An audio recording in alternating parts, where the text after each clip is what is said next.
السلام علیکم ورحمۃ اللہ وبرکاتہ۔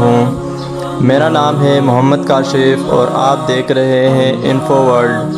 میرے تمام سبسکرائبر کو اور میرے مسلمان بھائی بہنوں کو عید الفطر بہت بہت مبارک ہو۔ اللہ پاک آپ کے روزے اور تمام نیک اعمال قبول فرمائے۔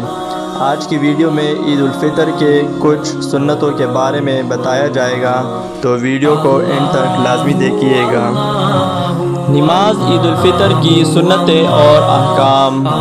نمبر 1، نماز عید الفطر سے پہلے صدقہ فطر ادا کرنا۔ نمبر 2، غسل کرنا۔ نمبر 3، اچھا لباس پہننا۔ نمبر 4، خوشبو لگانا۔ نمبر 5، نماز عید الفطر سے پہلے تاک کھجورے کھانا۔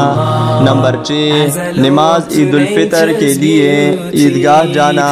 نمبر 7، عیدگاہ پیدل جانا۔ نمبر 8، اپنے عزیز اور اقارب کے ساتھ عیدگاہ جانا۔ نمبر 9، ایک راستے سے جانا اور دوسرے راستے سے واپس آنا۔ نمبر 10، گھر سے عیدگاہ جانے تک تکبیرات کا کہنا۔ تکبیرات: اللہ اکبر، اللہ اکبر، لا الہ الا اللہ، اللہ اکبر، اللہ اکبر وللہ الحمد۔ نماز عید الفطر کی